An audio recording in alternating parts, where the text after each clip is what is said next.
Madame, monsieur, bonsoir et bienvenue. C'est avec beaucoup de plaisir qu'on se retrouve après un bon week-end. J'espère que vous l'avez également bien passé.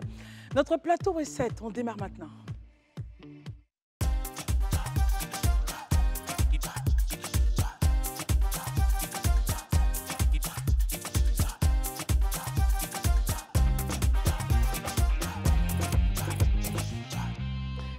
Le plaisir est toujours renouvelé de retrouver Herman Aboua. Bonsoir Herman. Bonsoir Christelle. Élisée Boloube, bonsoir. Bonsoir Christelle, bonsoir Maryse. chers amis, bonsoir chers téléspectateurs. Ah oui, c'est vrai, Élisée lui prend le soin de donc saluer tout le monde. Maryse, bonsoir. Bonsoir Christelle, bonsoir à tous et à toutes. Davouda, bonsoir. Bonsoir à tous, bonsoir chez vous. Le plateau est 7, on peut y aller. Yeah, we can go. On peut aller. Un seul mandat, 10 engagements. Laurent Gbagbo, président du PPACI, annonce les couleurs pour la présidentielle 2025. Messieurs, vous êtes sans ignorer qu'il a été officiellement donc investi par son parti le vendredi dernier 10 mai donc pour la présidentielle de 2025. Il a donné à l'occasion les 10 raisons qui fondent sa candidature. Messieurs, nous allons donc nous appesantir en décryptage de ces 10 raisons-là et aussi analyser le discours. Si vous avez donc noté des éléments du discours, du langage qui selon vous, devraient être mieux éclairés ou vous pourriez peut-être mieux l'expliquer aux téléspectateurs, c'est parti. On commencera avec Marius. Marius, Alors, votre regard sur les 10 engagements et le discours. Dans son ensemble, c'est un discours d'un homme politique qui, du reste, a dirigé ce pays pendant 10 années, qui en sait un peu beaucoup sur les points saillants qui pourraient dominer donc sa politique une fois élu à la tête de ce pays. Mais là où nous avons été beaucoup plus intéressés par les engagements, nous dirons tout simplement que M. Gbagbo, parlant donc de réconcilier les Ivoiriens, nous nous posons véritablement la question de savoir si les Ivoiriens sont impalables. Je pense plutôt que c'est la classe politique qui a besoin d'être réconciliée.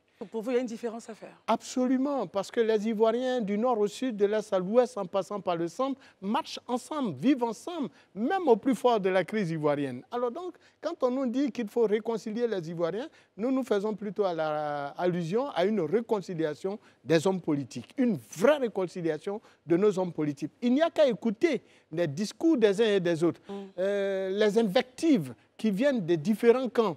On a écouté les invectives venant du camp du RHDP après les propos tenus par son secrétaire exécutif contre M. Gbagbo lui-même. On a entendu également M. Gbagbo avec ses invectives contre l'instance de gestion et de direction de la CEI, qu'il a dû traiter donc de personnes qui ont faim, des pères de famille à qui... Bon, d'abord, nous n'avons pas apprécié que M. Cissé Bakongo dise de M. Gbagbo qu'il est la pire erreur que ce pays ait connue en termes de gouvernance. Nous ne l'avons pas du tout apprécié et nous n'apprécions pas également que M. Gbagbo traite des pères de famille, des responsables, représentants de classes, de partis politiques au sein d'une institution qui est en charge la gestion des élections de personnes qui ont faim. Ce n'est pas du tout vraiment agréable. Est-ce qu'il a pensé à leurs enfants, à leurs épouses, à leurs familles? Ce n'était pas du tout agréable et il faut le dénoncer. Également, nous notons qu'il parle de désendetter la Côte d'Ivoire. Ça, nous sommes convaincus qu'il pourrait le faire. Si d'ordinaire, bien évidemment, sa candidature venait à être validée. Les mêmes d'ailleurs qu'il traite de personnes qui ont faim, c'est les mêmes d'ailleurs qui vont valider donc cette candidature. Cela dit, désendetter la Côte d'Ivoire, il a déjà fait. Quand il prenait le pouvoir en 2010, eh bien ce pays avait 6 000 milliards de dettes et il a ramené la dette à 2 000 milliards. Bon, et nous pensons qu'avec 25 000 milliards aujourd'hui que la Côte d'Ivoire a comme dette, eh bien, c'est fort possible qu'il pourrait ou qu'il puisse ramener la dette à une expression beaucoup plus amoindrie, beaucoup plus lourde que celle que nous vivons aujourd'hui. Bon, il y a d'autres points également que nous pourrions soulever. Nous reviendrons là-dessus. Daouda, votre point de vue, quelle lecture faites-vous donc de ces 10 engagements et du discours qu'a tenu le président du PPACI? J'ai vu un Laurent Gbagbo très combatif. Après, il a les clés en main, comme on peut le voir à l'image. Mais bon, ce qui est dramatique en Côte d'Ivoire, c'est que tout le monde a dirigé ce pays. À commencer par Henri Konan Bédié, paix à son âme, en passant par lui-même Laurent Gbagbo, et aujourd'hui Alassane Ouattara. Tout le monde a dirigé ce pays. Pour ma part, j'estime que les Ivoiriens, les jeunes, doivent se tourner vers l'avenir. C'est-à-dire? Ils doivent se projeter. Parce que tous les cadors, les elders qui sont encore là, franchement, je pense qu'ils n'ont rien de nouveau à proposer. À la décharge de M. Ouattara, qui lui encore est aux affaires avec ces gens. Mais moi, j'ai regardé les 10 engagements. Franchement, je trouve qu'il y a certains points qui ont attiré mon attention. Lesquels, par exemple? Notamment le point 1. Disons-le clairement, réconcilier qu'on appelle ça, les Ivoiriens par la vérité et la réparation. La réconciliation, c'est-à-dire que avant de voir la, comment on appelle ça, comment on dit, la paille qui est dans l'œil de l'autre, il faudrait la poutre qui est dans tes yeux. La réconciliation doit d'abord commencer par le PPACI lui-même. M. Laurent Gbagbo qui aujourd'hui peine à parler, à recevoir M. Charles Blé Goudé. M. Laurent Gbagbo qui peine aujourd'hui à se réconcilier avec Pascal Affi-N'Guessan, Simone Yves Gbagbo, et j'en passe. Mamadou Koulibaly. Mais comment est-ce que tu comptes nous réconcilier, nous Ivoiriens qui n'avons pas pris part à votre bataille électorale au sommet de l'État, pendant que toi-même tu n'arrives pas à te réconcilier avec tes propres frères? Premier point. Deuxième point, il parle de désendetter la Côte d'Ivoire. Je pense qu'en son temps, encore, lui-même quand il partait, il avait des dettes. Aucun pays sérieux ne peut se développer sans ces dettes. Et je pense que la polémique autour de la dette nous a été expliquée de fond en comble par les experts qui disent qu'il ne faut pas s'inquiéter, tout va bien, même s'il peut... Donc pour vous, c'est un point qui ne tient pas. Qui ne tient pas, parce que dès l'instant que tu as dirigé, on t'a vu à l'œuvre. Tu étais au pied du mur, on t'a vu à l'œuvre. Deuxième point. Troisième point, il dit qu'il va favoriser le leadership des femmes et des jeunes. En point 5, oui. C'est le point 5, justement. Mais quand il était à Beauville, la thématique centrale de cette fête de la Renaissance était les femmes. Quelle place a été accordée aux femmes dans ce discours de 2 heures du temps? À peine un paragraphe. Donc ça veut dire que techniquement, quand moi je regarde, je me dis, il y a problème. Il y a un fossé entre ce qu'on veut faire et ce qu'on nous présente de voir. Et la dernière chose, c'est de dire, lutter contre la vie chère. Je pense que c'est le discours de tout le monde. Et ça me permet d'aller au Sénégal, voir le président Diomaye Faye, qui, dans l'opposition, il a tenu beaucoup de discours. Je vais,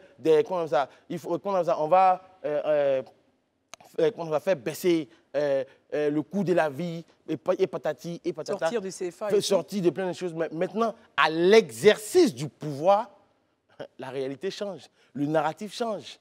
Il se rend compte qu'aujourd'hui, les choses ne sont pas aussi faciles comme il paraît. Donc, parler de baisser le coût de la vie et augmenter le pouvoir d'achat des Ivoiriens, il faut expliquer aux gens d'où vient la problématique de l'inflation. Et comment tu comptes lutter. Moi, aujourd'hui, j'ai vu un Laurent Gbagbo qui est venu nous faire, on nous a juste fait des tirets.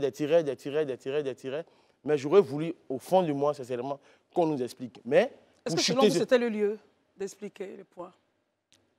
On est déjà dans la pré-campagne. On est déjà, parce que pour ne même pas dire qu'on est déjà en campagne, puisqu'on va faire, pourquoi est-ce qu'il allait faire une convention alors pour dire je suis candidat, donnez-moi 5 ans? C'est parce qu'il sait qu'on est déjà en campagne. Donc c'est le lieu de commencer à nous expliquer. Ce n'est pas à 2 mois, en octobre 2025, qu'on va nous l'expliquer. C'est dès maintenant qu'il faut expliquer aux 30 millions d'Ivoiriens et aux 8 millions d'électeurs qui vont aller aux urnes en 2025. C'est de ça qu'il s'agit. En tout cas, je suis resté sur ma faim, mais je laisse le débat continuer et on verra le reste après. Très bien. Alors, je voudrais rappeler aux téléspectateurs qui aimeraient donc prendre part à cette discussion que notre téléphone est ouvert. N'hésitez pas à nous appeler pour donner votre point de vue. Je rappelle le 98 070. Herman Aboua, quel commentaire les 10 engagements et le discours du président du PPACI appellent de vous? Moi, je pense que le discours, l'intervention du président Laurent Gbagbo lorsqu'il acceptait le choix de la convention du PPACI pour sa candidature pour l'élection présidentielle, il est comme le Laurent Gbagbo qu'on connaît. Moi, je pense qu'aujourd'hui, je l'ai trouvé assez, comme Laoula l'a souligné, assez combatif, assez ses interventions. Il n'est pas revenu sur des petites blagues qui entachaient.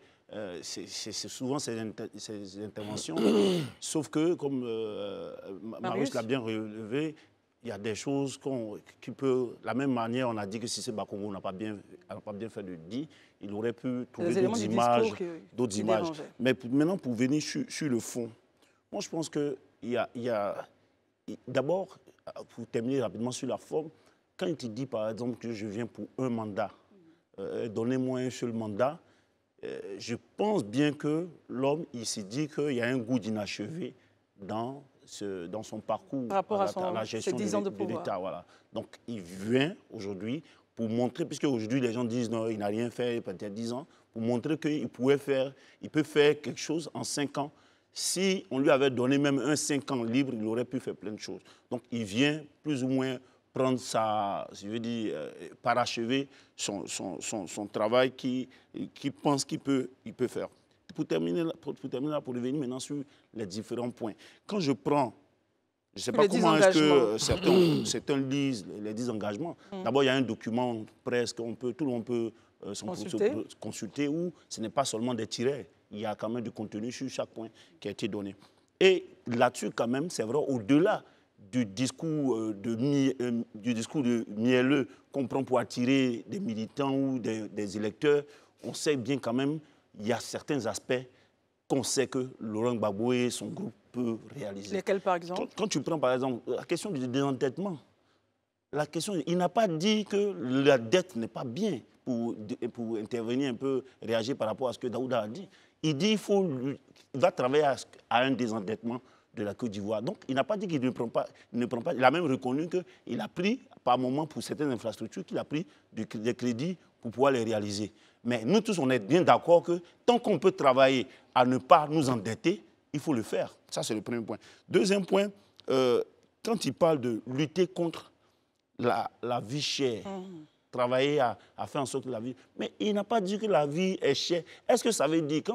Souvent, je ne comprends pas. Est-ce que quand la vie est chère, il ne faut pas travailler, dire qu'on va travailler à faire en sorte que la vie ne soit plus chère, la vie soit plus accessible aux populations. Est-ce que c'est mauvais? Je crois bien qu'avec ce que nous vivons, avec l'inflation dont on parle, tout ça, tous les candidats à l'élection présidentielle, ça doit être leur premier objectif, de faire en sorte que la vie soit moins chère pour que les populations ne sentent pas la misère, ne sentent pas le poids des difficultés au quotidien. Et puis, bon, on est d'accord que lutter contre la corruption et assainir le milieu des affaires. On est tous d'accord aujourd'hui que 10% de notre budget, on sait bien que la valeur de la corruption et autres là, dans le coût du budget, c'est 10%. Mais quand tu prends 13 000 milliards, 10%, ça veut dire 130 milliards de francs CFA qui se baladent dans la main des gens et qu'on ne peut pas capitaliser dans nos budgets. Donc, toutes ces questions, je pense que ce sont des choses, le transfert de la capitale, on ne va pas revenir là-dessus. On a vu les différents chantiers qu'il a construits au niveau de Yamoussoukro. Nous tous, on est tous d'accord qu'Abidjan, malgré tout ce qu'on veut investir là, est encombré. Il faut désengorger Abidjan. Donc, au-delà même du transfert de la capitale, il faut faire en sorte que les candidats qu'on va avoir travaillent à ce que les périphériques, des villes à l'intérieur soient développées pour accueillir d'autres personnes. Je pense que c'est des choses, ce n'est pas des discours, c'est quelqu'un qui a déjà géré un pouvoir, qui a déjà été aux affaires, et c'est des choses qu'il sait qu'on peut le faire, et il vient pour le dire, ce n'est pas pour des discours de campagne. Élisée, votre avis sur le sujet? Ok, moi je voudrais déjà noter que, contrairement aux autres meetings précédents, pour cette fois-ci, au moins, on a pu avoir une idée éventuellement de ce que pourrait être le programme de gouvernement du président Laurent Gbagbo au cas où il serait élu, avec tous ces points que vous avez cités qui se résument en 10 engagements qu'il a pris. Moi, dans les 10 engagements, il y a des éléments que je vois qui, pour moi, sont des éléments basiques.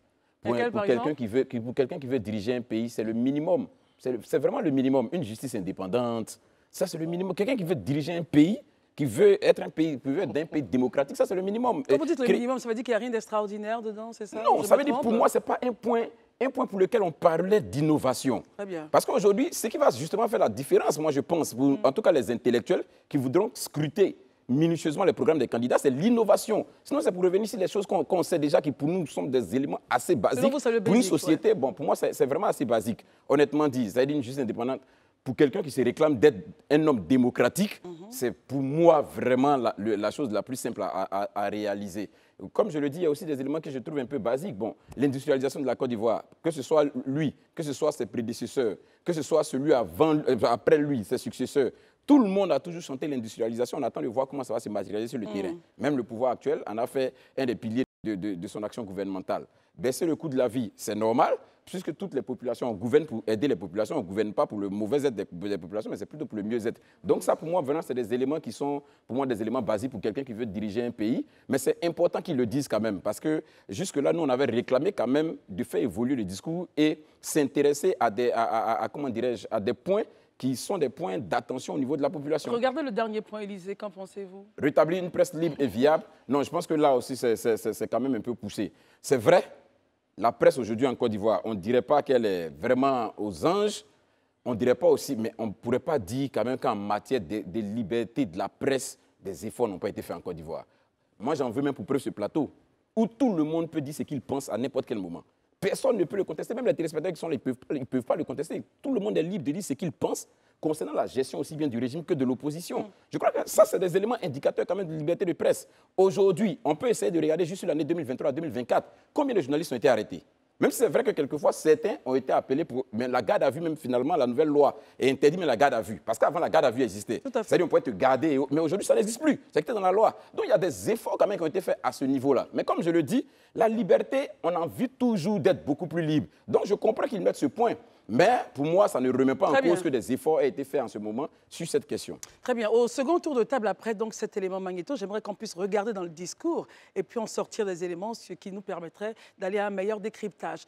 Magnéto, sur intervention du président du PPACI, Laurent Gbagbo. On regarde. Le premier engagement que moi je peux prendre devant vous, c'est que je vais faire un seul mandat pour fixer les clous. Pour fixer les clous. Parce que il y a beaucoup de personnes qui jouent avec la gestion de l'État parce que les clous n'ont pas été fixés. Nous allons les fixer. Et on n'a pas besoin de plus d'un mandat pour ça. Je m'engage à désendetter la Côte d'Ivoire. Mais c'est vrai qu'on a un problème en Côte d'Ivoire. Des gens croient que gérer un pays, c'est une affaire d'économiste. Je ne sais pas où ils ont été à l'école et où ils ont appris ça. Non, les techniciens que nous utilisons pour appliquer telle ou telle décision sont des économistes. Oui, mais la politique économique d'un pays, c'est la politique d'abord. Je m'engage aussi à casser cette CEI-là et à mettre en place un organe chargé d'organiser des élections qui apaisent tout le monde. Vous organisez une élection, puis chacun sort en se proclamant président. Mais qu'est-ce que vous avez fait là? C'est pourquoi, depuis 2000, je vous dis, donnez-moi le pouvoir pour que je vous le rende. Donnez-moi le pouvoir pour que je vous le rende. Daouda, il a ici demandé donc un seul mandat de 5 ans afin de fixer les clous. Qu'est-ce que cela appelle de vous? Non, je pense que cela a été déjà expliqué, seulement qu'il estime qu'il n'a pas pu finir son mandat. Il y a Yerman l'a mentionné tout c'est à une l'heure. symphonie inachevée, donc il a envie d'achever la symphonie. Maintenant, pour revenir, il y a un point, il y a 2 points qui m'ont marqué. Un point positif, mais un point qui, ma foi, selon moi, quand il dit « je m'engage aussi à casser cette CEI », oui. C'est la preuve par A plus B, je pense que je l'ai dit à plusieurs reprises sur ce plateau-là. La Côte d'Ivoire n'est pas un pays démocratique. Hein. Quoi? Mais quand on doit toujours se battre, on n'a confiance en personne pour organiser les élections.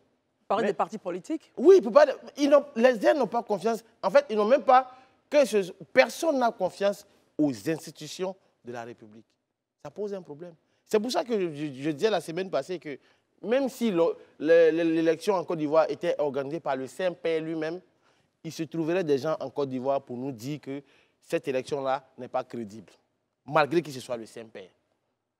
À un moment donné, il faut faire confiance aux hommes qui dirigent certaines institutions.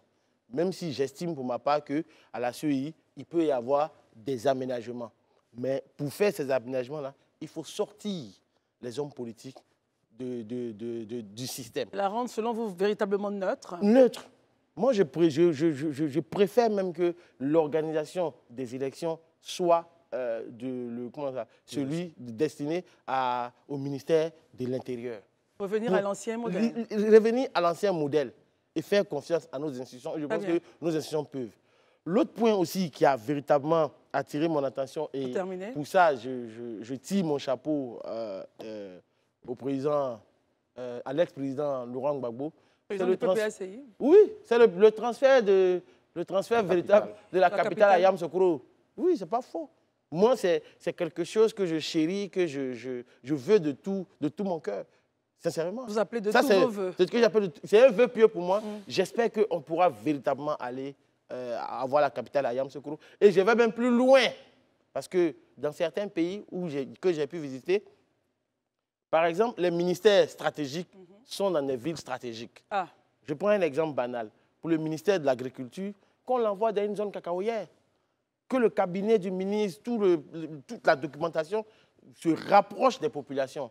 Pour le ministère du Transport, on peut aller à Boaké. Pour le ministère de ceci, on va dans telle ville. Ça va décentraliser, ça va faire que les fonctionnaires auront envie d'aller à l'intérieur du pays et ça va donner une nouvelle dynamique à ces villes-là. Il ne faudrait pas que tout soit concentré à Abidjan. Et sur ce point-là, je suis en accord total avec ce point du PPACI. Très bien. Marius Komowé, un seul mandat suffirait, selon lui, donc pour fixer les clous. Oui, fixer les clous au niveau, par exemple, de la justice.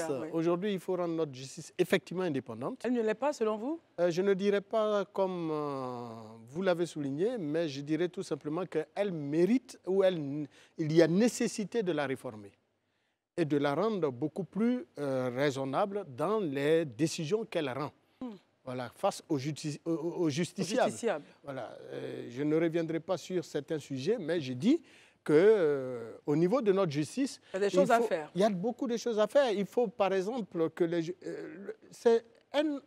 on parle de séparation de pouvoir. Pouvoir exécutif, pouvoir judiciaire. Alors, pourquoi le pouvoir exécutif nomme les responsables du pouvoir judiciaire?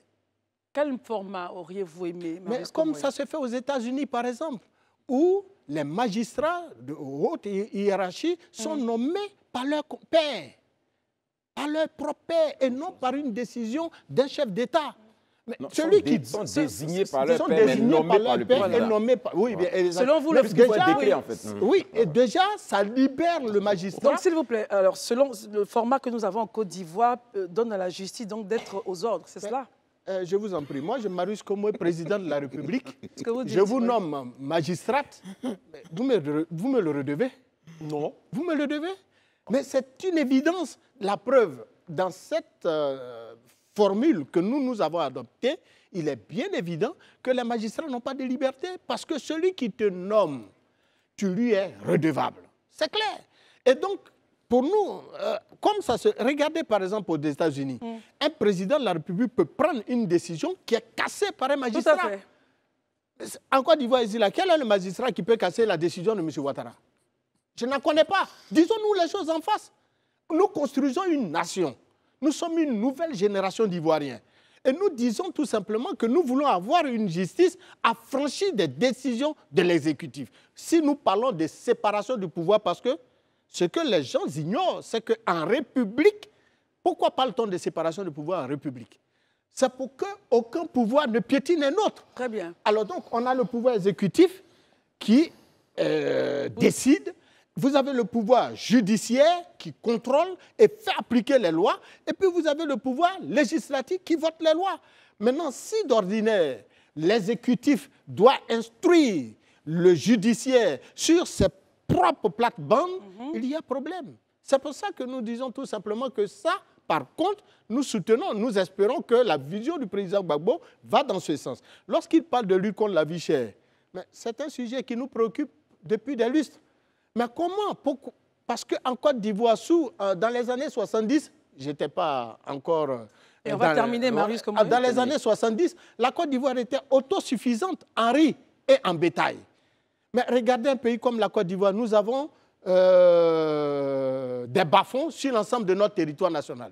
Mais nous ne produisons même pas assez de riz pour notre propre consommation. Nous sommes obligés d'importer la majorité de notre consommation de l'extérieur. Or, des pays comme l'Inde, la Thaïlande, la Chine sont des pays totalement enclavés. Mais la Côte d'Ivoire dispose de terres arables, mais incapables de produire. Vous prenez le bétail, je termine sur ça. Marius, il faut vraiment terminer pour que les autres Non, je termine sur le bétail. Pour le cas du bétail, le Mali, le Burkina, le Niger, des pays totalement enclavés, des pays sahéliens qui n'ont même pas accès à de l'eau, qui n'ont même pas accès à de l'herbe fraîche. Mais la Côte d'Ivoire a tout ça et nous ne sommes pas capables. Et pourtant, nous avons un ministère de production animalière. Permettons aux autres de s'exprimer. Permettons aux autres de s'exprimer, je comprends bien. Avant d'écouter Élisée, rapidement, Daouda, vous ne partagez pas. Vous avez la demi-seconde. La demi-seconde. Le point que j'aimerais faire, c'est qu'au Sénégal, Macky Sall a nommé des juges qui ont cassé sa décision. Tout à fait. C'est pour dire que même si un président de la République te nomme, c'est toi qui dois avoir l'intégrité et l'honneur nécessaire pour dire non, monsieur le président, ce n'est pas possible. C'est parce qu'en général, nous avons des hommes qui vacillent. Sinon, dans d'autres pays, les gens ne vacillent pas. Mais plus loin, en tant que président des consommateurs, j'aimerais lui rappeler qu'en 2008, il y a eu une marche contre la vie chère en Côte d'Ivoire ici. En 2008, il y a eu mort d'hommes, 2 morts d'hommes. Je pense qu'il le sait.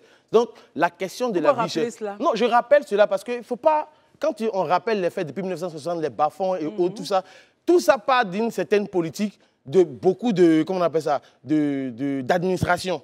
Donc, il faut pouvoir les situer dans leur contexte pour que les téléspectateurs puissent comprendre. Voilà. Merci beaucoup, Daouda. Alors, permettez... Il a dit quelque chose qui n'est pas vrai. En 2008, lorsque celui qui était à la tête justement de ce mouvement de protestation contre la vie chère, c'est bien moi. Bien sûr, et je vais lui rappeler que ce n'était pas parce qu'il y avait mauvaise gouvernance, c'est parce que justement il y avait une situation internationale d'augmentation du prix du carburant. Actuellement qu'est-ce qu'il y a, M. Marius? Actuellement au pays, qu'est-ce qu'il y a? Monsieur, non, monsieur, je vous en prie. Monsieur, ne faites pas de confusion. Monsieur, non, mais actuellement qu'est-ce qu'il y a? Non, je suis en train de vous dire que la Côte d'Ivoire a la capacité de produire du riz et non d'importer. Vous m'envoyez dans une affaire de... Non, vous parlez de... Il y a une crise de carburant, mais aujourd'hui, quelle crise? On ne parle pas de crise, on parle de produire nous-mêmes du riz et de produire du bétail. Nous avons la possibilité. Laissons le riz et le bétail. De donner le ventre à l'extérieur, de confier notre ventre à l'extérieur. Élisée Boloubeu, dans les propos de Marius tout à l'heure, il disait qu'au niveau de la justice, il rejoint donc la vision du PPACI parce qu'il estimerait que celle-ci ne serait pas véritablement libre de toute action. Est-ce qu'au-delà de cela, si toutefois vous voulez donc réagir là-dessus, est-ce qu'il y a d'autres points dans les propos du président du PPACI qui vous intéresseraient? Oui, bon, moi je pense que permettez que je ne réagisse pas forcément sur la question de la justice. Comme je l'ai dit, pour moi, c'est un élément suffisamment basique pour un homme démocratique. Vous voyez, un président qui se réclame un président démocratique. Pour vous, c'est normal. C'est vraiment basique en fait. Il doit être à la hauteur de ce défi-là. C'est cela. Pour moi, ce n'est même pas un défi. Il devrait pouvoir le faire. Ça fait partie de sa gouvernance. Donc, sur ça, je ne vais pas vraiment avoir trop de commentaires à faire là-dessus. Mais permettez-moi juste de revenir sur la question des 5 ans pour fixer les clous. C'est cela. Vraiment, excusez-moi, mais moi, je n'y crois pas. Vous ne croyez pas en quoi? Non, que ce soit possible qu'il fasse 5 ans, juste un seul mandat, qu'il ne laisse, ce n'est pas possible. Et je sais pourquoi je dis que ce n'est pas possible, mais il suffit juste même de regarder autour de nous. Et puis de regarder même en Côte d'Ivoire. Pour ceux qui l'auraient oublié, quand le président Ouattara venait faire campagne en 2010, il a dit donner lui 5 ans et il transforme la Côte d'Ivoire. On est pratiquement aujourd'hui à combien d'années? Bientôt 15 ans. Voilà. C'est vrai qu'on a vu des changements. Mais oui, et on a vu beaucoup de changements, mais ces changements-là ont été faits successivement pour qu'on arrive à 15 ans pratiquement aujourd'hui de gouvernance, pour avoir tous ces acquis-là. Pour vous dire que dans la réalité, je pense même que les Ivoiriens, les Africains même doivent même pas être complexés. Pourquoi on veut forcément se fixer même un mandat? Pourquoi un mandat de 5 ans et puis c'est fini? Pourquoi on peut décider qu'un mandat fasse 10 ans? Parce qu'il faut arriver à un moment, il faut qu'on examine les situations à tête reposée. Exactement. Et puis qu'on tire les bonnes leçons. On ne doit pas toujours se faire dicter les lois depuis l'Occident. On peut faire un mandat sur 10 ans. C'est-à-dire, on dit 10 ans désormais, là, c'est le mandat. M. Talon, quand il est arrivé au Bénin, M. Talon a dit de lui donner 5 ans. Après 5 ans, c'est fini, il quitte le pouvoir. M. Talon a quel mandat? Oui, vraiment. Donc, en fait, on a vu M. Ouattara, comme je l'ai dit, M. Ouattara, il a voulu un mandat. Aujourd'hui, on a combien de mandats? Un mandat, ce n'est pas possible en réalité. C'est ce que vous dites. C'est un leurre. Même si c'est pour venir fixer des clous, les clous là vont faire plus de 5 ans. Il faut qu'on soit honnête de le dire. Il ne faut pas qu'on se voile la face là-dessus. Je termine dessus. Donc, sur la question de la lutte contre la corruption et assainissement du milieu des affaires. Sur la question de l'assainissement du milieu des affaires, vraiment vous conviendrez avec moi que beaucoup d'efforts ont été faits. Il suffit juste de prendre le nombre d'entreprises créées depuis 2012 jusqu'à aujourd'hui et de voir toutes les facilités même qui ont été faites au niveau du CPC et de tout l'univers du monde des affaires. Des efforts ont été faits. Mais comme on le dit, une œuvre humaine n'est jamais parfaite. On peut encore la rendre parfaite. On peut la rendre perfectible. Mais surtout la lutte contre la corruption, pour moi, c'est un chantier. Et ce chantier-là, on n'a même pas besoin d'être déjà, comme on appelle ça, au pouvoir pour commencer à lutter contre ça. Déjà, je pense que chacun à son niveau doit pouvoir lutter contre ça. Et aujourd'hui, quand on regarde le fonctionnement de nos partis politiques, quand on regarde la gestion des ressources humaines dans nos partis politiques, quand on regarde les différents chantiers sur lesquels nos hommes politiques s'engagent, franchement, ça je le dis, c'est plus qu'un chantier herculien, la question de la lutte contre la corruption. Herman, votre dernier point, donnez-moi 5 ans et je vous le redonne. Donnez-moi 5 ans pour fixer les clous, réactions et nous terminons sur le sujet. C'est la question c'est une image que le président Gbagbo prend. Hein, donc, je veux dire, il ne faudrait pas réaliser pour 5 ans pour fixer les clous. Tout à l'heure, j'avais déjà dit que c'était pour parachever. Une symphonie inachevée, comme disait Daouda. Inachevée, donc il se donne 5 ans pour réhabiliter plus ou moins enfin, son image que certains, à tort ou à raison, surtout beaucoup même à tort, enfin, écornent. Maintenant, moi, ce que je voulais revenir sur la justice, la question de rendre la justice réellement indépendante du pouvoir exécutif. Même si c'est basique, comme Élysée le dit, quand un basique devient problématique, il faut mettre un point d'honneur. Ça devient fondamental. Ça devient fondamental. Puisque est-ce qu'aujourd'hui, on peut dire que notre justice, elle est totalement indépendante? Moi, je dis non.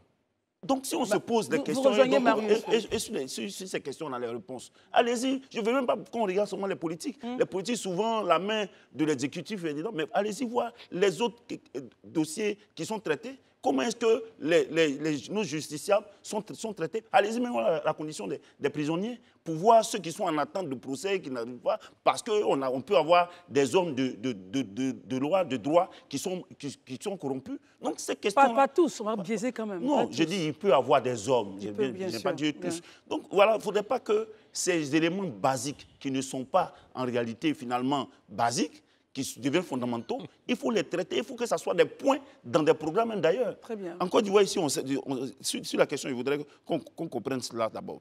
Maintenant, réconcilier les Ivoiriens par la vérité et la réparation. Je ne sais pas pourquoi est-ce que les gens se limitent à réconcilier seulement à la partie où il dit réconcilier les Ivoiriens. Mais il dit pas la vérité. Aujourd'hui, on a quand même vu ce qui s'est passé. Et il y a quand même, comment est-ce que les deux parties ont été... il y a eu des victimes de part et d'autre, mais comment est-ce que chaque partie a été traitée? Aujourd'hui, vous savez, convenez avec moi, je veux prendre mon exemple. J'étais à la MACA quand on m'a licencié pour abandon de poste. Aujourd'hui, tout ce que j'ai vécu et autres, même mes rappels de certains mois, on m'a obligé à prendre un contrat de 3 millions qui était moins que mon rappel de 3 mois. Et mon avocat m'a dit de le prendre et après on peut régler ça. Donc il y a eu des contraintes. Et cette réparation, qui va le faire? Aujourd'hui, il y a des gens... Est-ce que tout le monde... Aujourd'hui, si ce n'était pas Fabrice Saounion, parce qu'il a vu peut-être que j'ai des talents, qui m'a pris, est-ce que je suis personne aujourd'hui là, avec tous les diplômes que j'ai, matin c'est à 17h que je viens au travail? Donc je veux dire qu'il y a des réparations, il y a eu des choses qui ont été faites. Il ne faudrait pas qu'on blesse... on blesse davantage les Ivoiriens chez eux qui ont été vraiment victimes. Et quand je dis ça, de part et d'autre, il y a eu des victimes. De part et d'autre, il y a eu des victimes. Il ne faudrait pas voir les victimes dans une saison. Quand on parle de réparation, il faudrait traiter ces questions-là. C'est très, très important. Serge Bogué, dont je parle, qui était aussi en prison quand on l'a mis et on l'a licencié pour abandon de poste, il est en train de se mourir. Et vous savez comment est-ce qu'il vit? Très bien. Ne serait-ce que ça. En fait, très bien. C'est possible? Non, ce n'est pas possible. Parce que notre invité est déjà là. Je pense que c'est un sujet qu'on va ramener parce que, évidemment, ça suscite beaucoup de choses et il faut expliquer. Je pense qu'en expliquant, on arrivera à une certaine panacée. Messieurs, en tout cas, merci d'avoir réagi avec votre cœur sur cette thématique-là. Je vous invite de quitter la Côte d'Ivoire et d'aller vers notre voisin, le Bénin. Avec le Bénin, nous allons parler avec M. Gagnou Soglo, qui est là. Quand je vous dis Soglo, ça vous dit bien quelque chose? Nicéphore Soglo. Bien sûr, Nicéphore Soglo, c'est donc son fils. Auteur, homme politique du Bénin, il a été ministre des Sports, ministre de la Culture. Il était même président du club, les Requins de l'Atlantique FC, c'est cela. Et aujourd'hui, vous êtes là pour nous parler de cette œuvre, 17 minutes pour vivre. Pourrais-je la voir, je vous prie? Bien sûr. 17 minutes pour vivre. On se rappelle qu'après donc votre candidature que vous avez posée, vous avez été victime d'un attentat Tout à fait. Ah. Et oui, vous avez été victime d'un attentat. Et quand je lis ici, 5 février 2021, la nuit s'apaisissait. Il devait être 19h, 19h30 sur ces chemins de terre, point, point, point. Et puis je vais arriver. Une fraction de seconde et je venais de prendre une balle en pleine poitrine. Agression ou tentative d'assassinat. À travers donc cette œuvre-là, vous racontez ces 17 minutes que vous avez eu à voir pour vivre. Merci d'être là. C'est moi qui vous remercie. Très heureuse. Alors, parlez-nous un peu de cette... vous avez failli y passer, comme on le dit. Vous avez failli mourir. Oui, tout à fait. C'est ce qui vous a poussé donc à écrire. À écrire pourquoi? Pour éclairer les consciences des jeunes qui rentrent en politique? Oui, je crois que c'est important. Ma mère me rappelait qu'il ne fallait pas que je subisse une double peine. Il m'était arrivé quelque chose d'important qui a changé le cours de ma vie, malgré tout, hein, puisque cette balle est passée tout près du cœur. Près du cœur. Et donc, il fallait absolument restituer la vérité. Malheureusement, on a beaucoup entendu de choses concernant cette affaire. Tout à fait. Et à l'époque, au Bénin, les gens disaient qu'il ne m'était rien arrivé. Donc il a fallu que je sois évacué, opéré dans un hôpital militaire en France. Et après cela, il fallait que, comme le disait ma mère, qui est avocate de profession, qui a été la doyenne d'âge à l'Assemblée nationale au Bénin, restituer la vérité par un écrit. Les paroles s'envolent, mais les écrits restent. Ouais. Voilà. Et donc, c'est pour ça que j'ai écrit cet opus, pour restituer exactement ce qui s'était passé. Herman? Oui, j'allais vous poser la question, qu'est-ce qui s'est véritablement passé? Vous savez, ça se passe en une fraction de seconde, donc vous ne pouvez pas réellement savoir exactement ce qui se passe. Le véhicule, vous voyez un tronc d'arbre au beau milieu de la route. Ah. Mon majordome, qui était en même temps mon chauffeur, ralentit, donc essayait de contourner cet obstacle. Et là, les 2 vitres latérales de mon véhicule explosent. Mais en même temps qu'elles explosent, on me tire dessus. Sur le coup, je ne me rends pas compte, mais c'est quand mon majordome accélère que je me rends compte que j'ai mal à la poitrine. Et c'est à ce moment-là que je me rends compte qu'on m'a tiré dessus. Selon vous, quelles sont les raisons de cet attentat manqué? Je ne saurais le dire, mais... Le parti ne vous avait pas désigné, il avait désigné votre frère comme candidat à la présidentielle. Non, en plus, à cette époque-là, mon frère n'était même pas au Bénin, Okay. puisqu'il était en exil. Il avait été obligé de fuir le Bénin.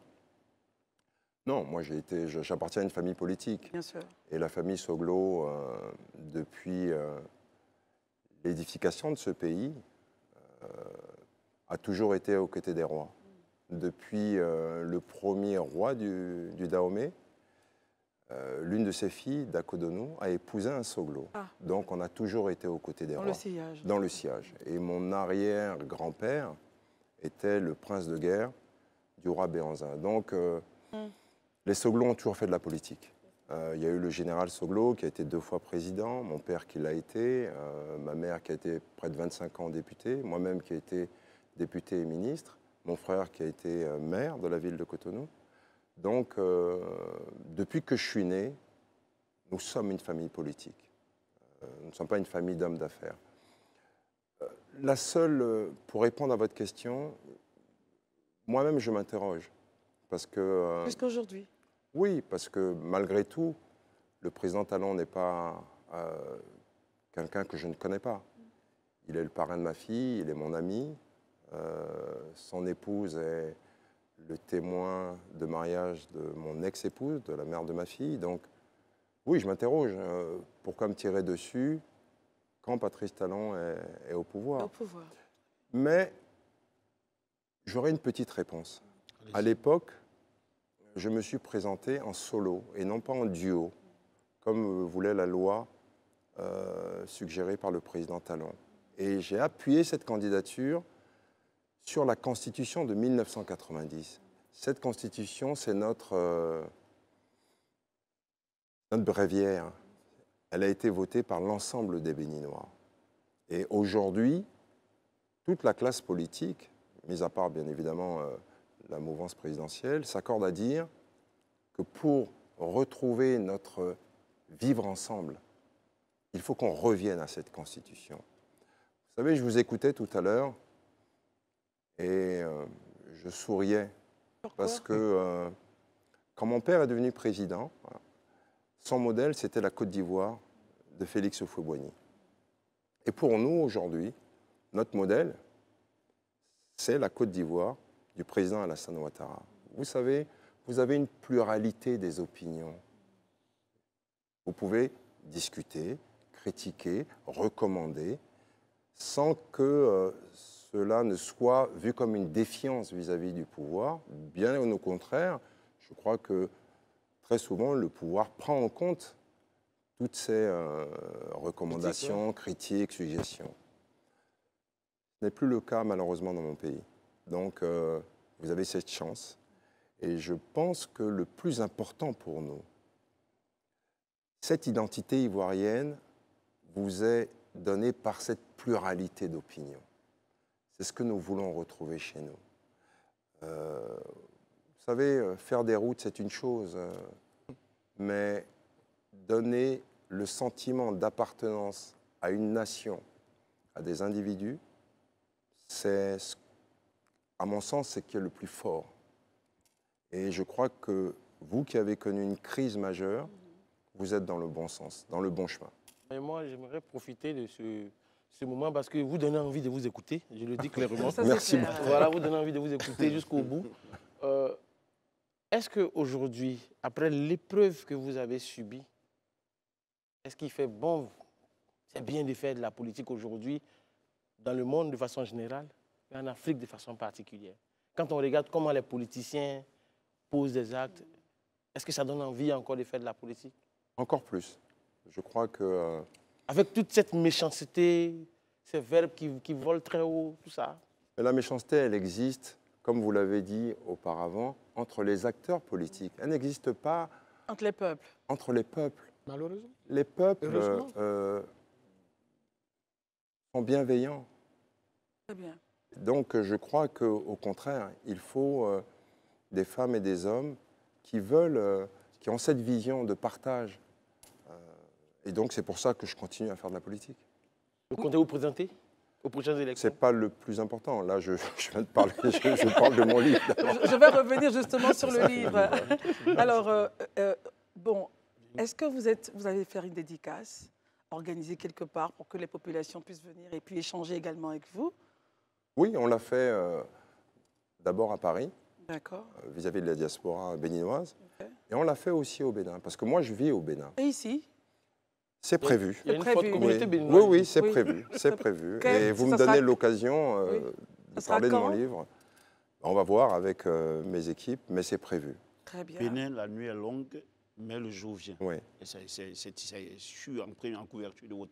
Qu'est-ce que cela signifie concrètement? Ça sera la dernière intervention. Écoutez, pour l'instant, on est dans un peu dans l'obscurité. Mais le jour va se lever et on verra un nouveau jour. Très bien. Nous suivons On va- votre regard. On va donc s'arrêter là-dessus. Mais est-ce qu'on peut le retrouver partout, dans toutes les Oui. librairies en ce moment? Enfin, vous pouvez le trouver sur Amazon, ça c'est sûr, mais Très bien. j'avais laissé quelques exemplaires à la librairie de France. Et c'est facile à lire, hein? C'est très Oui, c'est facile très à facile. lire. Moi, j'ai commencé, c'est très facile à Merci lire. Merci. beaucoup. Bon vent. Alors- Surtout la Bon partie où vous étiez dans la voiture. En tout cas, bon vent pour votre prochaine candidature Merci à la beaucoup, présidence de la Marius. C'est vous qui le Marius, dites. merci. C'est vous qui le dites. Merci C'est à vous. terrible, hein, Marius. 17 minutes pour vivre de Gagnou Soglo, Bénin. La nuit est longue, mais le jour vient. Donc, ouvrage que vous pouvez retrouver donc, sur Amazon et puis je pense aussi dans les librairies de Côte d'Ivoire. Un livre important à lire, facile surtout. Et puis, on vous attend également sur Live Radio pour voilà, une belle interview avec nos Merci collègues. beaucoup. Merci d'être venu. Merci à hein. vous. Merci Merci. beaucoup. J'espère qu'avant de partir, vous allez faire une conférence. On viendra vous écouter. Merci. Vous êtes Vous avez donne des envie choses à d'écouter. dire, En tout cas, merci, vous êtes très aimable. c'est notre plaisir. Et on se retrouve dans quelques instants. À tout de suite. Merci d'être avec nous après la session d'information. C'est depuis 2013 qu'il dirige donc la commune de Marcory et en 2021, il est passé donc à l'Assemblée nationale, devenu l'honorable député-maire de Marcory, haut représentant du PDCI-RDA Abidjan. C'est avec beaucoup de plaisir que nous avons donc ce soir M. Abi Raoul, l'honorable Abi Raoul, pour avoir un regard de l'actualité politique en Côte d'Ivoire, mais aussi et surtout de parler des obsèques du président Bédié qui s'annonce très bientôt. Monsieur le maire, député, honorable, en tout cas, bon, comment on commence quand c'est comme ça? Honorable député maire. Raoul Abi, ça suffira. D'accord. Alors, monsieur Raoul Abi, merci d'être là. Alors, quel regard faites-vous en ce moment de l'actualité politique en Côte d'Ivoire? Est-ce que cela annonce la paix pour 2025 ou vous dites, avec les réactions des uns et des autres, on pourrait avoir des challenges? Non, moi je pense que nous sommes un État démocratique. À la veille, à moins de 2 ans des élections, c'est tout à fait légitime qu'il y ait des frémissements. Les partis politiques frémissent, ça c'est normal, ça c'est l'ordre normal des choses. C'est le contraire qui aurait été inquiétant. Herman, question? Oui, ma question tout de suite, c'est je voudrais avoir votre lecture sur comment, au niveau du PDCI-RDA, vous appréciez déjà le discours de Laurent Gbagbo face au PPACI, dont il a accepté la demande pour la candidature pour la présidentielle de 2025. Et il a même fait parler de banquier au pouvoir. Est-ce que vous avez eu l'impression qu'il parlait de votre président du parti, Thiam? Non, je ne crois pas. Mon président n'est pas, le président Thiam n'est pas un banquier de formation. C'est un ingénieur, un polytechnicien, mine inside. C'est un grand commis, mais il n'est pas banquier de formation. Il a fait un peu de banque. Aussi, il a géré la banque, mais ce n'est pas un banquier de formation. Il ne vient pas aux Ivoiriens en tant que banquier. Donc, nous ne nous sentons pas concernés par cette assertion. Maintenant, la première question, comment vous appréciez déjà dans son discours le fait d'accepter d'aller pour un mandat? Mais je pense que le président Gbagbo est président de parti politique et il a vocation à être candidat de son parti si on le lui demande. C'est tout à fait légitime et naturel pour nous. Kauda? D'accord, M. Abi Raoul. On a de bien plus de la politique. Vous dites que ces frémissements, c'est le contraire qui vous aurait étonné.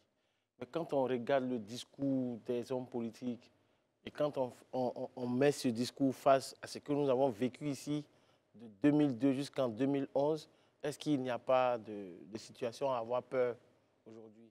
Non, mais aujourd'hui, je pense que les discours ne sont pas des discours guerriers. Mais là, on se traite de chiens enragés, de moutons et autres. Vous pensez que ce n'est pas un discours qui est alarmiste? La campagne démarre, donc il y a un peu de nervosité à l'approche des élections, ça va se tasser. Je pense quand même que chaque peuple a son histoire. Les Ivoiriens ne peuvent pas rééditer 2011. Vous en êtes sûr? Pour moi, c'est quasiment impossible, à moins qu'on soit né ailleurs, qu'on vienne d'ailleurs. Mais sur quoi vous vous fondez pour dire qu'on ne peut pas rééditer 2011? Parce que l'histoire nous enseigne que les êtres humains sont intelligents, qu'on ne peut pas refaire les mêmes bêtises tout le temps. C'est vrai qu'à chaque élection, on bouscule un peu, mais là, c'est une élection présidentielle. C'est vrai, mais je pense qu'il y a l'histoire. Et au moment opportun, chacun saura raison garder. Parce que ce pays, c'est notre pays à tous. Nous devons le léguer à nos enfants.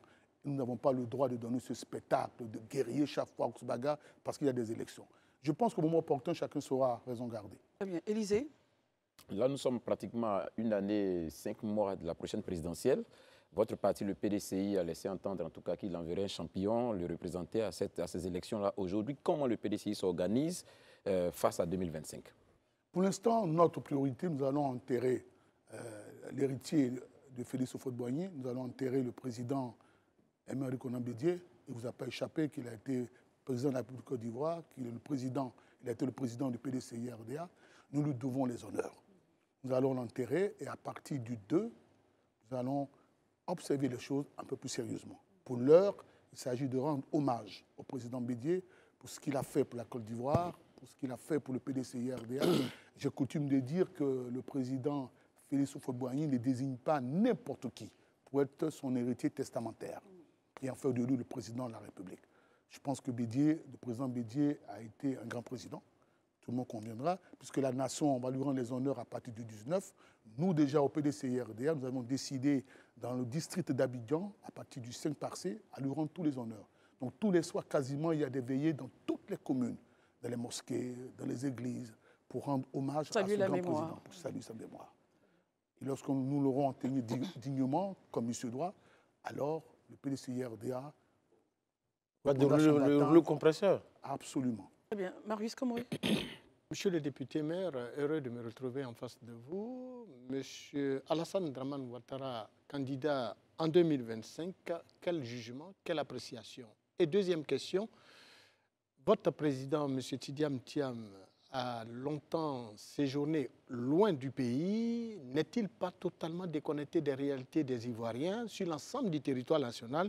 Lui qui, depuis des années, n'a jamais mis le pied ni au nord, ni dans une autre contrée beaucoup plus loin qu'à Abidjan. Alors, je voulais quand même vous rappeler que le président Thiam a été ministre de la République de Côte d'Ivoire et qu'à ce titre, il a participé avec le président Bédié à l'élaboration des 12 chantiers de l'éléphant d'Afrique. Ça veut dire en clair que ce monsieur connaît nos réalités. Ce monsieur a participé au schéma directeur de la Côte d'Ivoire, d'ailleurs d'aujourd'hui, puisque les travaux qu'il a pilotés avec le président Bédié sont d'actualité. Quand il était ministre du Plan. Tout à fait. Je voulais vous rappeler que le 3e pont a aussi fait partie des chantiers du président Bédié. Il y a des grands travaux auxquels il a participé. Donc on ne peut pas venir nous dire qu'aujourd'hui, ce grand président ne connaît pas nos réalités, qu'il est déconnecté. Très bien. Et puis, nous sommes un parti démocratique. Si on choisit quelqu'un déconnecté ou pas, c'est notre candidat. Si on choisit un président déconnecté... La question sur la candidature de M. Ouattara. Ah oui, votre avis, votre regard sur... Moi, je pense que chaque si toutefois il était validé, hein, s'il acceptait. Chaque parti politique est autonome de choisir le candidat qu'il veut. Moi, je ne parlerai pas à la place du RHDP. Le président Ouattara a gouverné pendant 15 ans. Si son parti estime qu'il a encore les ressorts et les ressources nécessaires pour être candidat, nous, PDCI-RDA, on ne porte pas de jugement de valeur là-dessus. Très bien. Daouda? Deux questions très rapidement. On choisit notre candidat qui soit déconnecté ou pas. Mais est-ce qu'aujourd'hui, le PDCI n'est pas en train de rester dans la nostalgie du Thiam encore au Bénin, du Thiam encore au ministère du Plan et autres, sachant qu'aujourd'hui, il y a de grands chantiers qui ont été mis en œuvre, dont les fonds ont été trouvés, ça et là, les Ivoiriens en sont fiers. Et lui, la seule chose qui le réconforte, c'est que j'ai travaillé à cela, j'ai travaillé à cela. Je tiens à vous dire que quand il partait encore dans les années 90, avant le coup d'État contre feu Henri Konan Bédié, on était à l'heure du Zouglou. Aujourd'hui, je me demande bien, est-ce que M. Tidiane Thiam, il sait qu'actuellement c'est le PA? Il sait ce qu'on appelle le PA, en fait. Donc vous revenez sur le point qui de Marius. Alors, je vais vous dire, est-ce que vous savez quel est l'âge du président Thiam? Il a moins de 70 ans. D'accord. C'est un président jeune. Il a travaillé à l'international, dans les grandes multinationales. Et vous croyez vraiment que ce monsieur-là est déconnecté de la réalité? D'où viennent les finances internationales? Tout ce qu'on fait, ça vient d'où? D'abord l'international. Donc quelqu'un qui a introduit sur le plan international, qui sait comment fonctionnent les réseaux internationaux, c'est celui-là qu'on va dire qu'il est déconnecté de nos réalités. Mais vous êtes d'accord avec moi que la politique, c'est une question de sociologie en Côte d'Ivoire? Mais absolument. Et donc, est-ce que M. Tidiane Thiam maîtrise aujourd'hui la sociologie des électeurs ivoiriens? Alors, vous pensez qu'un parti, un grand parti comme le PDCI-RDA, peut se choisir un président et lui demander d'être son candidat aux élections présidentielles si le PDCI estime qu'il ne peut pas nous faire gagner, qu'il ne maîtrise rien? Très bien. Sérieux. Il faut respecter le PDCI-RDA. Herman, et ensuite j'ai une question. Souvent, lorsqu'on évoque Tidiane Thiam et qu'on parle de sa présence au gouvernement ivoirien, les gens voient la question de l'adressage des rues d'Abidjan, qui a été pour beaucoup, et il y a qu'un écrivain même a commenté pour dire que c'était un adressage ésotérique, avec des rues I25 et autres. Est-ce que ce n'est pas aujourd'hui un pan de la gestion, de la manière de gérer de Tidiane Thiam, lorsqu'on regarde ce projet plus ou moins raté? Ce projet était raté? Non, il faut d'abord faire l'adressage des rues. Il a eu l'initiative, il a eu... Avec les J328. J'arrive justement. Il va expliquer. Je vais vous expliquer. Il faut d'abord mettre le schéma d'adressage des rues. Et puis après, on donne les noms. Il y a des rues de Poisson à Macori, des rues de Scorpion. Et puis après, il nous revient, nous les contemporains, une fois qu'on a fait cet adressage-là... D'africaniser ou d'ivoiriser D'Ivoiriser, d'africaniser. Aujourd'hui, on a commencé à africaniser. Il y a même une rue qui porte à Biraoul. Alors, il y a Kofi Gado. Vous devez être heureux. Non, mais c'est une réalité. Ça veut dire qu'il faut... Voilà. Permettons à Lisée de poser une question. Tout à l'heure, quand Christelle vous présentait, elle a indiqué haut représentant. Je pense que la dernière fois que j'entendais ce titre-là, c'était au niveau du RHDP, où je pense qu'il y a un haut représentant du président de la République. Qu'est-ce que ça veut dire, le haut représentant? C'est quoi, juste au niveau du PDCI? Alors, le PDCI-RDA est en train d'expérimenter quelque chose de nouveau. nous sommes un parti d'avant-garde. Nous sommes en train de décentraliser la gestion d'un parti politique. Nous avons un président de la République qui a décidé de concéder son pouvoir à ses hauts représentants. Un président de parti. Un président de parti, merci pardon. beaucoup. Voilà. C'est un lapsus. Vous êtes allé assez vite, révélateur. Alors, qui a décidé de décentraliser son pouvoir, de déléguer son pouvoir à ses représentants qui vont gérer ces districts à sa place et lui rendre compte. Je pense que les Ivoiriens doivent saluer cela. C'est rapprocher le PDCI-RDA auprès de ses militants. Faites tout pour que les militants du PDCI-RDA ne soient plus déconnectés avec une grosse machine où on ne comprend plus rien. Aujourd'hui, le haut représentant que je suis, je sors d'une tournée. Voilà, j'ai Abidjan. J'ai les 13 communes d'Abidjan. Donc vous tournez, vous allez faire une tournée dans les communes. Je parle à tous les délégués qui sont aujourd'hui mes collaborateurs pour qu'on puisse travailler sur le terrain avancé. Et tous les 15 régions de Côte d'Ivoire sont à ce schéma-là. Je pense que c'est un... Les 15 districts Les 15 districts ont des hauts représentants. Sont à ce schéma-là. Je pense que c'est quelque chose qu'il faut saluer. C'est nouveau, nous avons été novateurs. Je pense que les Ivoiriens doivent nous applaudir. Très bien. Marius Komoé. Monsieur le député, mais vous n'ignorez pas, en tant que haut représentant du PDCI-RDA, que M. Laurent Gbagbo n'est pas éligible à l'état actuel des choses en Côte d'Ivoire, vu qu'il est sous sanction d'une loi au niveau national. Pour vous, au PDCI-RDA, que pensez-vous véritablement d'une possibilité pour le président de la République d'être magnanime et d'être surtout généreux en permettant donc et à M. Laurent Gbagbo et à M. Charles Blé Goudé d'être vos futurs adversaires en levant par une loi d'amnistie cette sanction? Très bien. Moi, je suis tout à fait d'accord avec ça. Je pense qu'en politique, quelquefois, il faut être élégant. Voilà, je pense qu'il faut permettre aux Ivoiriens, pour la paix, que tous ceux qui veulent être candidats soient candidats. Le président a tout à fait le pouvoir et la latitude de faire une loi d'amnistie, prendre l'initiative, pour permettre au président Gbagbo d'être candidat, permettre à Blé Goudé d'être candidat. Cela participera à la paix sociale et puis cela grandira encore plus le président de la République, qui est un démocrate. Très bien. Ensuite, on repart sur Élysée, en plus d'Aouda. Justement, je voulais rebondir. En fait, c'est la réponse du député. Il nous reste 5 minutes. Voilà, du député. Mais là, vous avez dit tout à l'heure que pour une question de paix, il faut laisser tout le monde partir. Candidater. Voilà, être candidat à aller aux élections. Est-ce que vous êtes en train de nous dire ici qu'au nom de la volonté des acteurs politiques, on doit mettre en veille tout ce qui concerne les règlements et les lois dans une république? Non, je n'ai pas dit cela. Je dis simplement que le président Koudou Laurent Gbagbo a été président de la République de Côte d'Ivoire. Si. Il a géré ce pays. Ne serait-ce que pour ça, on peut le laisser être candidat. Alors, maintenant, si son parti décide qu'il est son candidat et qu'on estime qu'il doit compétir, je rappelle que sur d'autres cieux, il a été élégant aussi. Il a permis à d'autres d'être candidats. Je pense qu'il faut lui faire le retour d'ascenseur. Ça ne perturbera rien du tout en Côte d'Ivoire. Et je ne suis même pas sûr qu'en lui permettant d'être candidat, il ira forcément jusqu'au bout. Mais je pense que pour la paix, il faut permettre aux gens d'être candidats. Il nous reste 4 minutes, messieurs. Monsieur Raoul, j'aimerais encore revenir sur la question de M. Thiam. Parce que tout à l'heure, vous avez parlé du haut représentant, pouvoir décentralisé. N'est-ce pas une forme de cache-sexe pour M. Thiam qui, ne maîtrisant pas la sociologie des Ivoiriens, s'appuie sur d'autres lieutenants? Parce que quand on regarde les campagnes en Côte d'Ivoire, le président fait le tour. Est-ce que votre candidat maîtrise véritablement chaque Ivoirien pour savoir que les Ivoiriens veulent avoir un candidat plus proche d'eux que juste des lieutenants? Il va réagir? Ne vous inquiétez pas. Je ne suis pas du tout inquiet. Le président Bédié sera enterré dans la dignité. Après cela, notre président fera le tour de la Côte d'Ivoire pour se rapprocher des Ivoiriens, pour leur dire que c'est le champion qui arrive. Très bien. Herman, et on va revenir après sur les points essentiels des obsèques du président Bédié. Ma question aujourd'hui, je voudrais savoir où en êtes-vous avec votre alliance avec le PPACI. Et est-ce qu'on ne peut pas, demain ou après-demain, revoir le PDCI et le RHDP dans un projet commun pour la présidentielle 2025? Mais je vous rappelle, pour ceux qui l'ignorent, que le président Emery Konan Bédié, dans son dernier discours testamentaire, nous a dit qu'il faut analyser toutes les alliances. Pour l'heure, nous sommes en alliance avec le PPACI. Mais demain, le président du parti avisera. Il va analyser la situation sereinement. En fonction des réalités. En fonction des réalités. S'il faut continuer avec nos frères du PPACI, nous continuerons. S'il faut envisager d'autres alliances, nous le ferons. S'il faut partir tout seul, nous le ferons. Toutes les options sont sur la table. Vous êtes candidat, vous avez été élu à Makori. Votre dernière alliance au niveau des régionales et municipales, quelles conclusions, quels résultats vous en tirez? Mais moi, j'étais candidat à Makori, en alliance avec le PPACI, j'ai gagné. D'accord. Donc moi, ça ne me gêne pas. Mais en même temps, le PDCI a perdu des sièges. Vrai ou faux pour ces élections?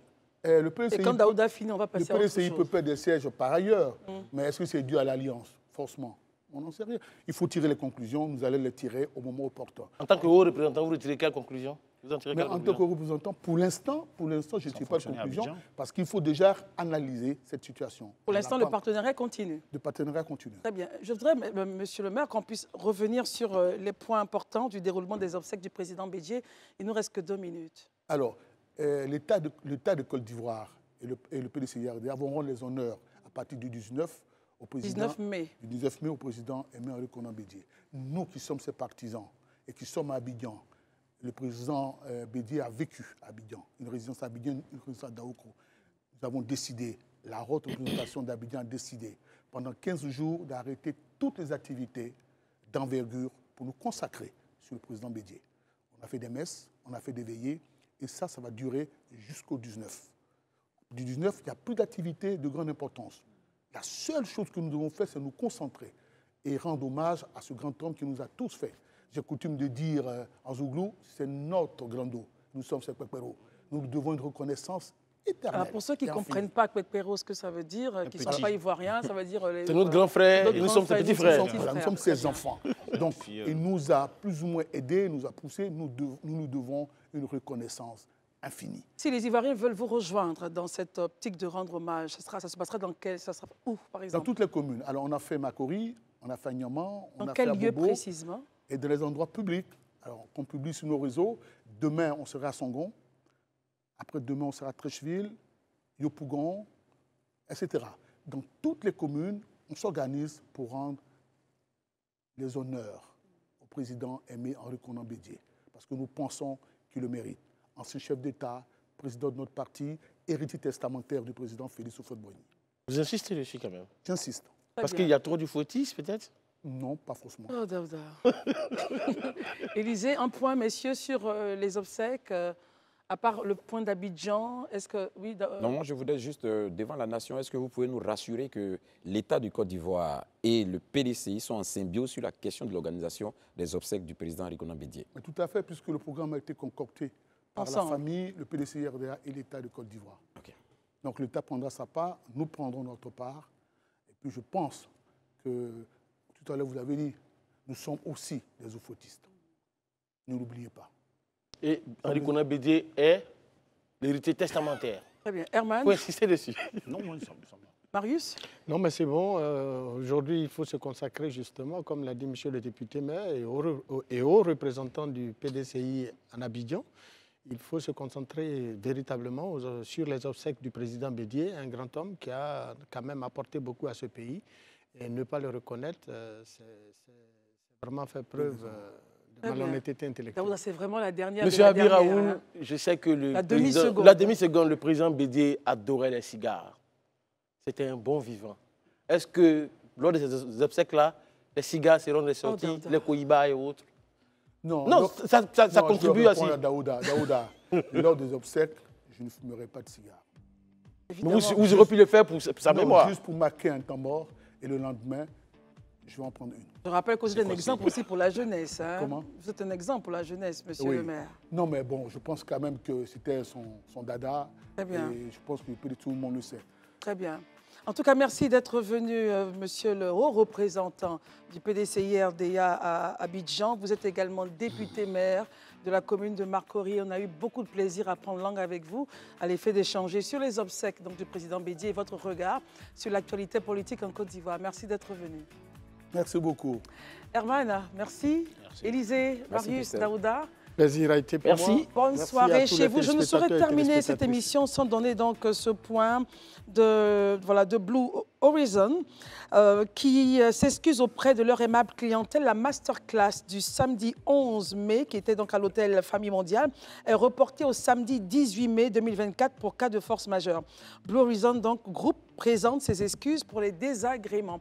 On se retrouvera demain. D'ici là, portez-vous bien Et à partir de 22 h, il y aura donc le vrai match avec Kevin et Brésil. Quant à nous, on se retrouvera donc demain. D'ici là, portez-vous bien et que Dieu nous garde.